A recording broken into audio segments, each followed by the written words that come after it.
Welcome to parts number 9 of the Minish Cap playthrough. So this mysterious plate has transported us to a strange location on the world map. You don't exactly know where you are right now, but just go with the flow. So basically, for this side quest, you have to cure this man who is suffering from a sickness. Or the people here think it's a sickness, but in actuality, it's a spirit that's possessing him. And I guess everyone else can't see the spirit that's flying around him.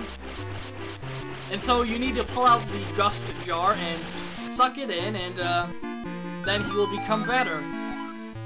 And it doesn't really do anything right now, but later on, you will get a nice upgrade. So make sure you do it right now. On my very first playthrough of this game, I actually discovered this location, but I didn't rescue him. I didn't know that you had to use the gust jar to suck him in. I just thought that he was suffering from an illness, and that, yeah, I didn't think anything of it. But later I realized that I missed out on an important upgrade, one that would have been really useful. Now, in actuality, it's not very useful, but it's nice to have. It's always nice to have optional upgrades, optional items, stuff like that. So now we're going to get the item we need to walk across the swamp. And so you need to head to the shoe store, and then when you walk in, the owner will fall asleep. So if you use that pot right there, you can be transported to the Minish world, or you can become Minish, and then you will see some Minish on the desk who they help the guy make his shoes. Like whenever he falls asleep, they help him make his shoes, and then the guy thinks that he actually makes shoes in his own sleep. It's really funny, it's quite comical. And the guy's like, oh, it's just, I have this special talent where when I fall asleep, I make shoes, and he doesn't realize that there's Minish actually helping him out, because a lot of people in Hyrule don't actually know of the Minish.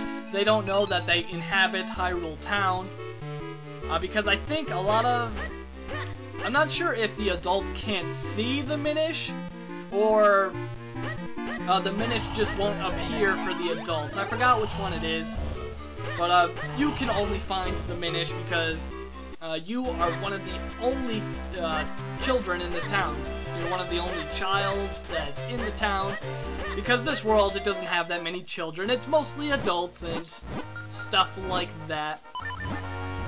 So now we need to head to, we need to get something to wake him up, because he is just going to sleep forever. If you don't do anything, he'll just stay asleep forever. And so you need to go get a wake-up mushroom, and apparently it's a type of mushroom that it has a smell that's so strong that it will wake anybody up.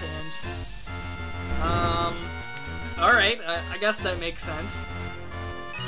A lot of Kinstone fusions will create these golden enemies, and when you kill these golden enemies, usually like 100 rupees will pop out. So it's nice to kill them, but I mostly leave them alone because there are a few ways to get infinite rupees.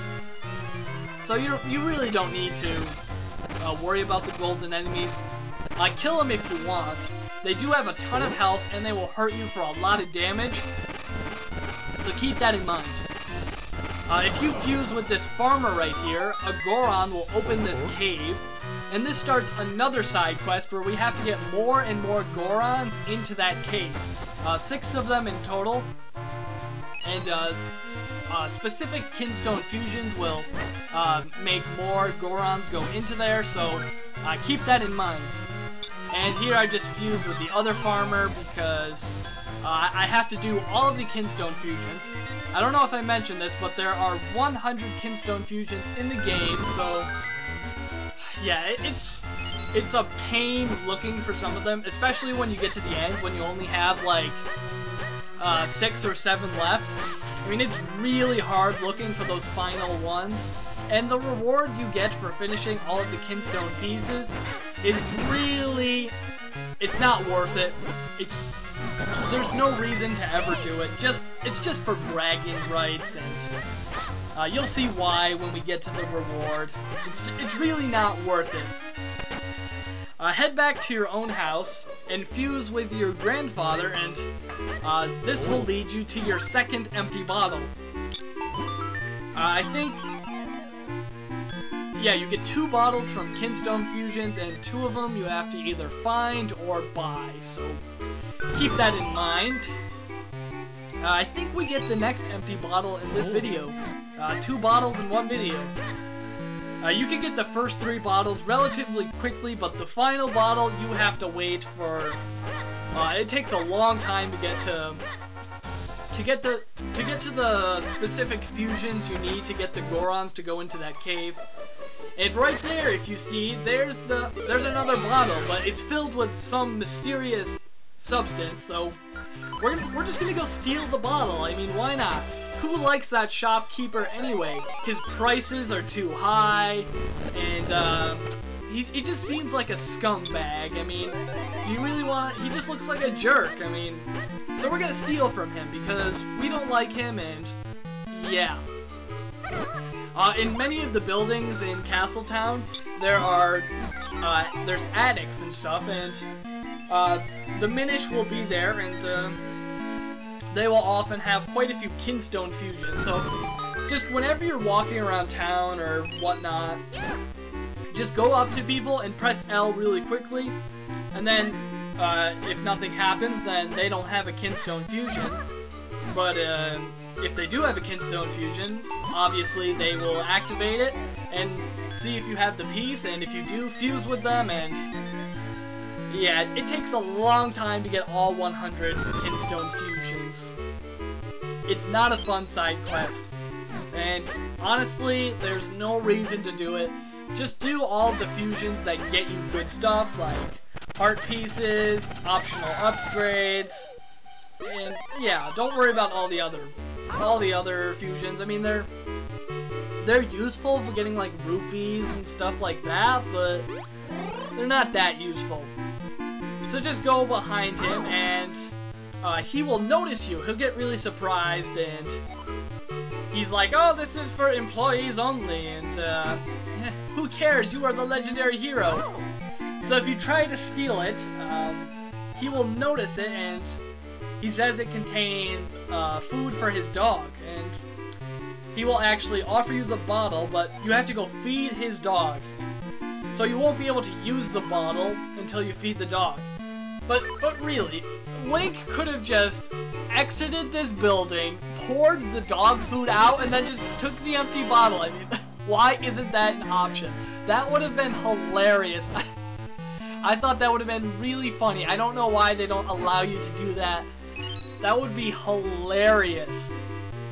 That would be a great joke. That is just a missed opportunity right here. I mean, it really is. I thought that would have been really funny. I mean, just not even feeding the dog and just pouring the dog food out.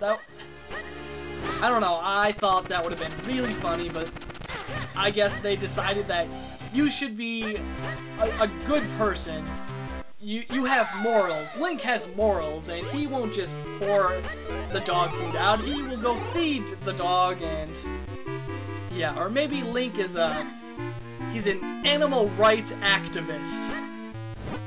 I don't even know what I'm saying anymore. Maybe Link is an animal rights activist. And actually, no, because he spends a lot of his time wandering the world and just killing innocent little creatures. I mean, he's definitely not an animal rights activist. I mean, he just slaughters every single enemy. What's this game rated? E for everyone? No, it should be rated M for murder. Yeah.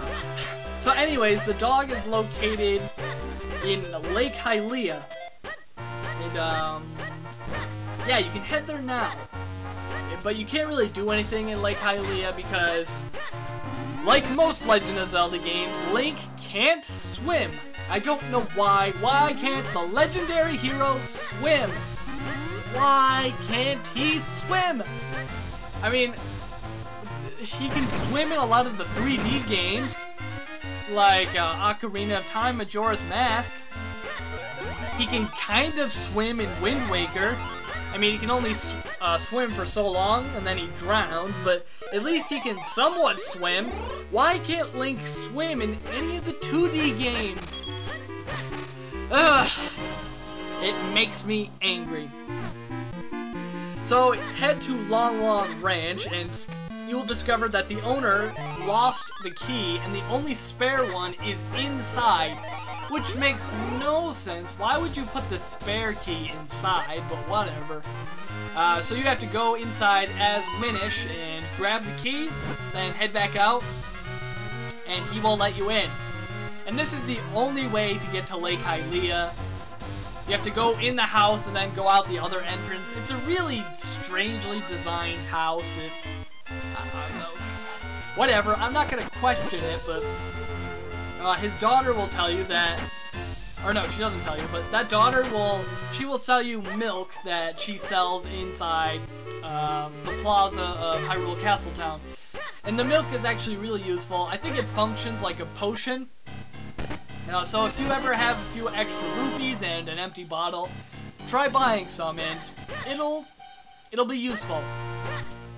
If you head in that pond right there, you will get the final wallet upgrade, or I think it's the final one, and that one will allow you to carry 999 rupees, the maximum amount, which is always nice. So head inside the cabin house and put the food in the dog bowl, and you will have an empty bottle. And it's also really strange because you can kinstone fuse with animals, like this dog right here. I think there's a few cats you can fuse with, and yeah, that doesn't make much sense, to be honest. Like, why is an animal holding a kinstone piece? Like, I couldn't tell ya, but I guess they can hold on to kinstone pieces, and when you're Minish, you can actually talk to animals. I'm not completely sure why, but you can. So maybe my guess would be that the Jabbernut, it allows you to translate animal speak, so that, you know, woof woof is translated into let's kinstone fuse. Yeah. I don't know. My guess is that the Jabbernut will translate for you, but it doesn't really matter in the grand scheme of things. And I don't think I mentioned this, but if you hop into these tornadoes right here, you will use Eslo as some sort of parachute, kinda, and you can travel across long distances. And yeah, it's always nice to do that. And head over here, and then make your way to the potion shop, which is located in the middle of the woods for some strange reason. I don't know. But before that, we are going to actually visit the Goron Cave. And during my first playthrough, I could never figure out how to get to this Goron Cave. I mean, it looks like you shouldn't be able to get on top of that ledge, but you aren't. I thought that there was some sort of secret item that I was missing that allowed me to go there, but yeah. So if you go inside, you will see that the Goron is just punching at a wall, and that he needs another person to break that wall. And then when he breaks that wall, there will be another wall that's twice as big, and then there will be another wall which is even bigger, and that's just how the side quest works. You have to get every single Goron you possibly can to break all the walls. If you fuse with him, this Goron vendor will come into Castletown, and he will start selling kinstone pieces. However, they are really overpriced. I think the blue one is 100 rupees, and why would you spend 100 rupees on just a blue kinstone piece when you can buy a white pickle light and get a ton more kinstone pieces that way? And if you do buy a white Piccolite, you're probably going to get a blue Kinstone piece, so you should definitely buy the white Piccolite over that Goron vendor. He's pretty useless, but he's there, so yeah, if you want to buy from him, then go ahead, and no one's gonna stop you, but whatever. Inside the witch's shop, there is the wake-up mushroom, which costs 60 or so rupees, and there's also the blue potion, which restores a lot of health, and if you need it, then it's there. So in part number 10, we are going to head back to the shoe store and wake the shoe guy up.